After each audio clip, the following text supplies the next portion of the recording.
What's going on, everybody? Nerd of the 90s here, and I'm back to do the next chapter of the Monster Universe, if they call it that way, because it's all it is, because this is where the built up and how everything completely just connects to everything. So here it is, though. I never forgot to mention this too. Godzilla 2014 reboot didn't actually have an after credit scene or a post credit scene that sets up everything, but at least it's passable here. But here, that's where everything completely connects.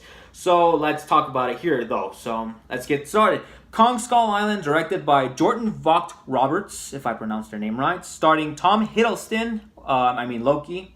Tom Hiddleston, that's his name. Samuel Jackson and Nick Fury, or should I say that? John Goodman, future Penguin though, but who knows? Brie Larson, Captain Marvel, and John C. Reilly. Yeah, quite the cast and quite the people, man, because it's 3 Marvel characters, a future DC character that is rumored to be in there, and a comedian, John C. Reilly. Without a doubt, it's great casting, and also Toby Kebbell too. I'll get to him in a little bit though too, because he was wasted. Anyways, let's start off with the story. The story does start off with let's just say a photographer, and his name is Bill Ronda. He is curious because he wants to take pictures of this. Or should I say, he wants to know pretty much about an island that he's suspicious on, which is called Skull Island. He wants to bring in a couple of people, James Conrad, Mason Weaver, and then also he brings in the army, Preston Peckard, which is played by Samuel Jackson character. He wants to bring them all so they can bring his army, so they can go to Skull Island and investigate if this legend does exist. They say that something huge lives at Skull Island in an area that is hard to get, but it's troubling to get there too. And that's how the story sets off. The next mercenary, a photographer of war, and then the army. That's about it. And yeah, that's all the story is, though. It's passable and it's quite good. Even though in the very beginning it does start off very strong, though, because it starts off with the young character of John C. Reilly and one of the World War II characters. Let's just say it's America versus Japan. They crash land their planes and they just make it in through there. And after that, They survived the crash, and after that, when they were fighting each other to the death, they were interrupted by a giant gorilla monster, and that's when the story completely settles. And yeah, we get to see the monster a lot earlier, so we don't have to wait 40 minutes at least. So yeah, Kong is there, and much more than you can possibly know, instead of waiting like 40 minutes like Godzilla. So yeah, story, it's passable. James Conrad, played by Tom Hiddleston.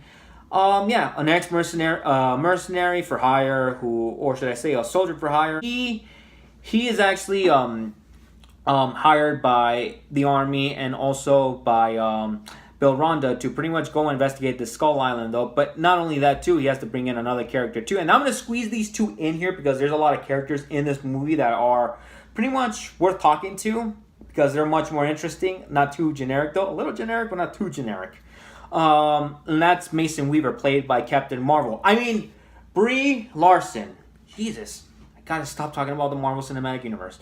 She just takes pictures of like the people, like in the army, and just takes pictures of like unknown places, and she gets pretty good money though. And here it takes place during like the 1970s. This doesn't take place in modern days. This takes place back in like the 1970s though. And I'm like a little shocked though too, because I was like, so this is from the past.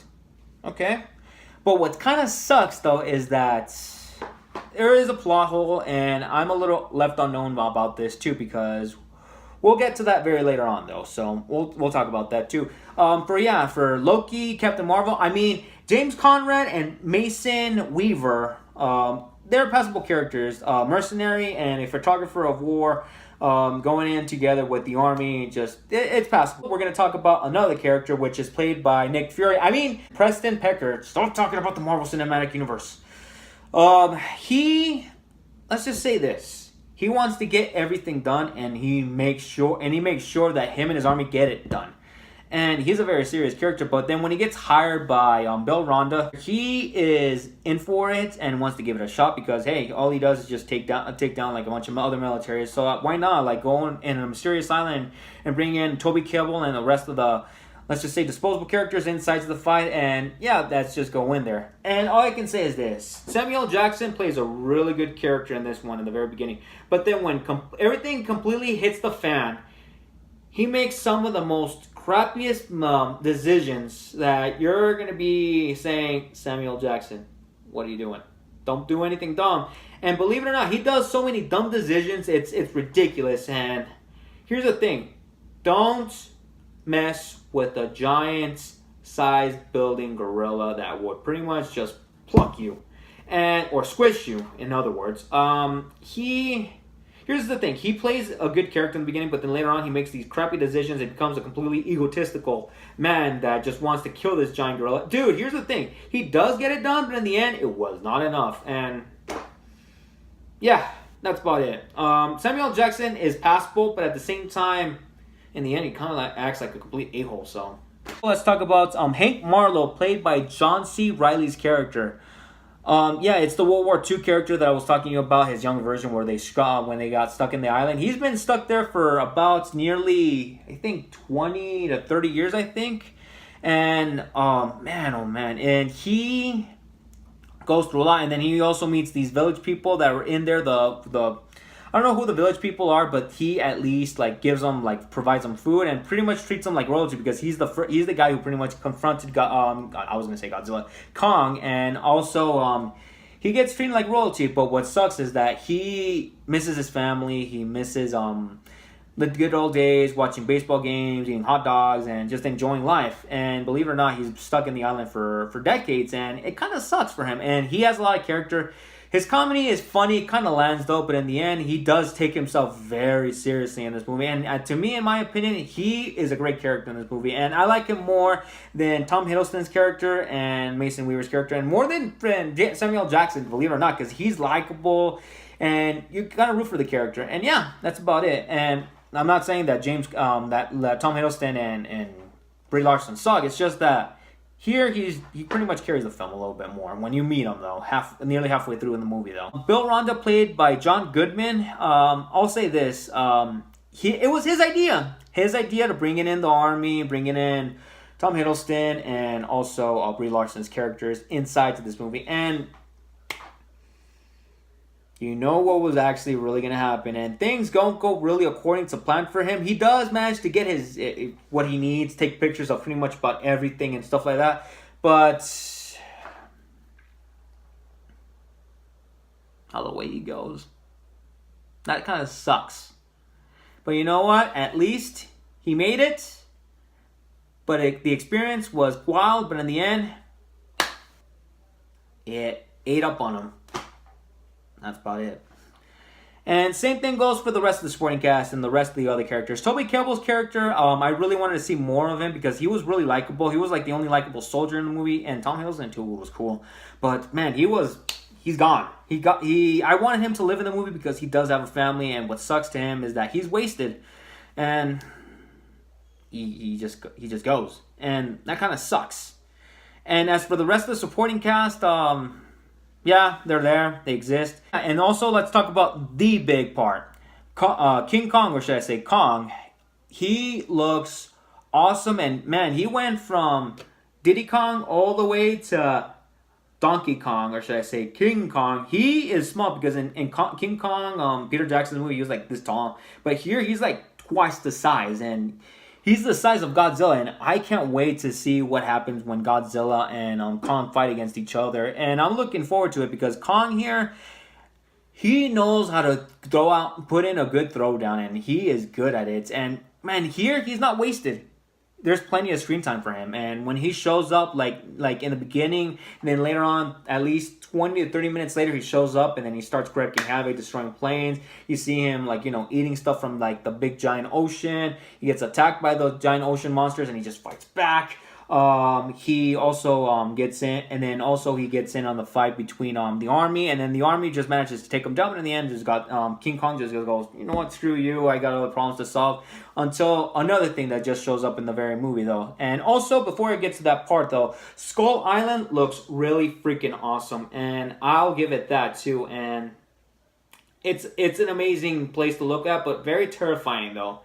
very terrifying to go to. And yeah, even though they filmed it in Hawaii, but in the end, Skull Island is one dangerous place you do not want to go, and it's just that. And I feel bad for the people who live there, the very well, they're not cannibals, but they're just village people. I feel kind of bad for them, but hey, that's how they're living their life over there. So hey, give it all that. And yeah, King Kong and Skull Island, awesome, without a doubt. Not wasted like Godzilla though. Let's just talk about the villains here, or should I say the creatures, the skull creatures. Oh, what do you think? It's called Skull Island for a reason. The skull creatures are terrifying in this movie.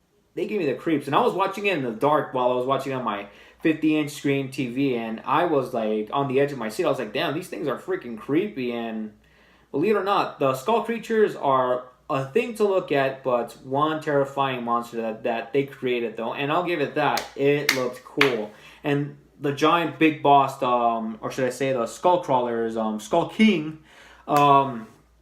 was a terrifying monster, but it was one epic throwdown too, because the fight between Kong and the skulls were absolutely cool though. And even though you get to see the humans fighting against the skulls, which was really cool, even though we get to see Tom Hiddleston doing his mercenary things, puts on a gas mask so he won't breathe in that very nasty gas that they're in, grabs a machete and he starts going in like with the sword all crazy. And it's really cool though, and you get to see it's actually not a machete, it's actually a katana that one of the fallen soldiers that John C. Reilly has been through. But the fight between Loki and or should I say Tom Hiddleston's character, James Conrad, was absolutely really cool though. And yeah, the action here in this movie was absolutely great though. And then Kong throwing it down with the monsters at Skull Island, and while the army was invading Kong, believe it or not, the army was giving a good fight to Kong, and Kong was like, you know what, screw you. It's like fighting against a fly. You're trying to swap a fly and you can't even get it. And Kong was actually giving a pretty good fight to the military guys, and I'll give it that. So yeah. The cons in the movie, there's two of them. The pacing in this movie can be a little off, and when it starts built, here's the thing, it starts really good at the very first 5-6 minutes. You get to see like the whole thing that starts from everything, and later on we get to see John Goodman's character, like you want to bring in Tom Hiddleston, Brie Larson, Samuel Jackson, and everybody and all the army inside of it. It's a good build up though, but the pacing gets a little off though, because you're the only thing you're caring about is like, I want to see King Kong, I want to see King Kong, I want to see King Kong, I want to see King Kong, and yeah, you do get him like in the next 30 minutes though, and then it was quite the throwdown too, and I'll give it that. But the pacing was a little off though. But when things go, when everything goes there at Skull Island, immediately you're injected inside the sea, and that's about it too. And then also the writing is a little bit off. There is some very choppy stuff that Samuel Jackson says out of his mouth. Same thing goes with Tom Hiddleston and Brie Larson's character. They say like a bunch of weird lines. John C. Reilly does have some pretty good jokes, but the writing can be also a little off. But in the end, that's about it. Just the pacing and the writing can be a little awful at times, and it can be slow. And yeah, that's the only cons I have about the movie. But is this movie worth watching? Yes, and also this sets up the monster universe, because there is an after credit scene. You know what? Everybody's seen the movie, so I'm gonna have to spoil this. Here we get to see James Conrad and Mason Weaver, Tom Hiddleston, and also Brie Larson's character. They go over there and they get to see Monarch, the guys who are pretty much like, knowing where the monsters' whereabouts are about. And now they know that a monster does exist over there in Skull Island, which is King Kong, or Kong, how they call it. They say that there's other ones that do exist. And with those that do exist, we get to see, Rodan, Mothra, King Ghidorah, and Godzilla. And that's where the Monster Cinematic Universe immediately just connects. And yeah, that's about it. And yeah, until today, as of this recording of the video, we already got Godzilla King of Monsters. And believe it or not, I've seen the reviews. 40% on Rotten Tomatoes. That's pretty bad. But the fan base, believe it or not, they love the movie. It's like, I think in the 80s or 90s on the audience meter. So yeah. Godzilla 2014 got a 75% on Rotten Tomatoes. This one also did too, so I was like a little shocked. I was like, wow, they really did injected this too with these movies are really actually good. But in the end, I think Kong Skull Island is much better than Godzilla 2014. And here's my final verdict. when I first watched it, I was like, yeah, I'm gonna give it a 7 out of 10. But in the end, I watched it again, and you get to see that you get to relate to some of the characters. Though some of the characters, the writing can be a little off, and the pacing can be a little slow in the very beginning, though. But then when you arrive at Skull Island, that's when everything completely hits the fan. Yeah, I'm gonna have to give it an 8 out of 10. It's an awesome movie with the Yes seal of approval. This is the only good monster movie that they released in quite some time. And I'm actually looking forward to watching King Kong going against Godzilla, though. But, well, anyways, guys, that's the end of the video, and that's the end of the Monsters movies here. Next time I'll be reviewing on Tuesday, like later on that day, I'm going to be doing that review. And then also, don't expect the review video to show up tomorrow. I got something planned for Tuesday, because all I can say is this: I'm setting up something else for the next video. There's not going to be any videos up for a while, though, because I'm going to be out of town, and there's a family situation going on right now and all of that. But in the end, I will post what I'm going to be doing next. Fortnite is on my radar. That after these 3 videos, Fortnite's next. So I hope I can please you guys. So you're welcome. I'll be seeing you guys in the next video. Take care, guys. Oh, Nick Fury, man, look at King Kong. Can't believe they're giving that while I'm editing. Believe it or not, look, as you can see right there, there's my notebook, and as you can see, I'm using my phone to edit everything, so quite the job, right? Oh, look at that. King Kong looking straight in the face against Nick Fury.